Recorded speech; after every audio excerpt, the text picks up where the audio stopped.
Or suspected people suspected of being involved in substandard blocks of flats. The Justice Minister said today they have a list of 131 such people. They've already called in 113 for questioning. This was the scene today at Istanbul airport. Two gentlemen being rather politely invited by the police to go and help with their inquiries. They complied. One of them was later quoted as saying he didn't know why the building he'd been involved in constructing had fallen down and collapsed, and he said that his trip today, or his attempted trip today to Montenegro, had nothing to do with the earthquake. Quick update on the looting situation. Yesterday 48 people have been arrested. That figure's climbed to 57 today. And Syria, of course, to the south of this situation in Turkey, 3,000 or more people known to have died there already. The Americans have said they will lift temporarily sanctions on the regime in Damascus, Bashar al-Assad's government, in order to get aid in. The UK government says it's likely to follow suit on a case-by-case basis, but has made it clear that it won't stand in the way of any aid getting in to where it's desperately needed.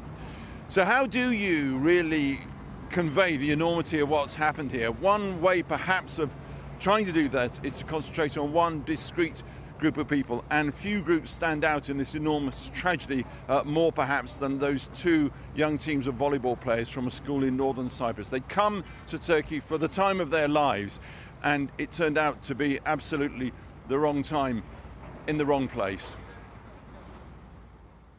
They'd all gone to bed elated. They'd just won the match.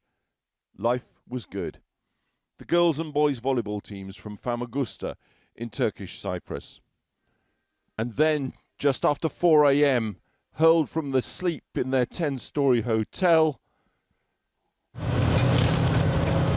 into this, the dead of night. Kapıya doğru koşmaya çalıştım çocuklara gitmek için. Koşamadım. Bir şey çarptı yüzüme ve düştüm. Bayıldım sanırım. Devamını hatırlamıyorum çünkü. Kendime geldiğimde bir sürü toz vardı. Böyle bir değişik karanlık bir ortamdı.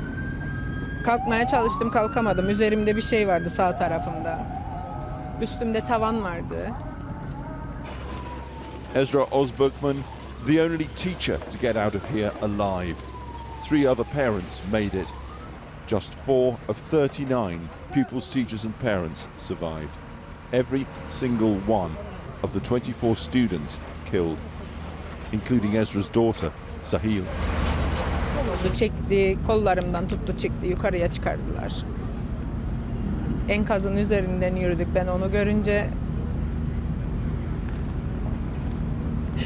içeride hep çıktığımda herkesi dışarıda bulacağım diye bekliyordum ama çok kötüydü. Sağlam hiçbir yer yoktu. Son çocuklarımızı bulamadık. Benim kızım da burada. Dün sabah bulundu, daha tam 6 gün sonra en altta Bodrum'a kadar düşmüşler. 11,5. En küçüğü oydu. En küçük benim kızımdı.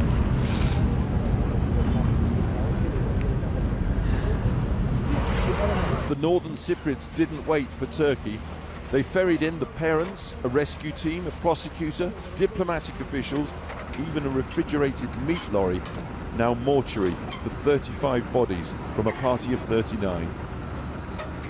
An itibariyle de biz tüm kayıplarımızın bedenlerini göçük altından çıkarttık. Bizim arama kurtarma işlemimiz tamamlanmıştır.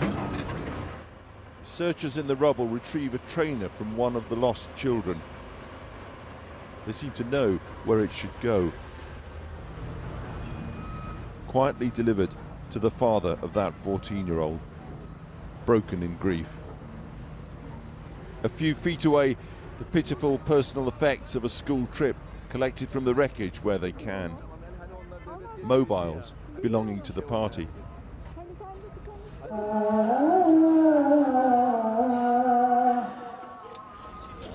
Back home in northern Cyprus, of course, crowds have been turning out time and time again, funeral after funeral, for so many taken so young. Last night here, Pakistan's urban search and rescue team reached a teenager, Baran. After 5 days and 17 hours, Baran just walked out. Also here in Adiyaman, a smaller crumb of comfort. somebody's dog is brought out alive. But it is the cemetery here that tells a bleaker truth. Coffins stacked up to meet the arriving body bags.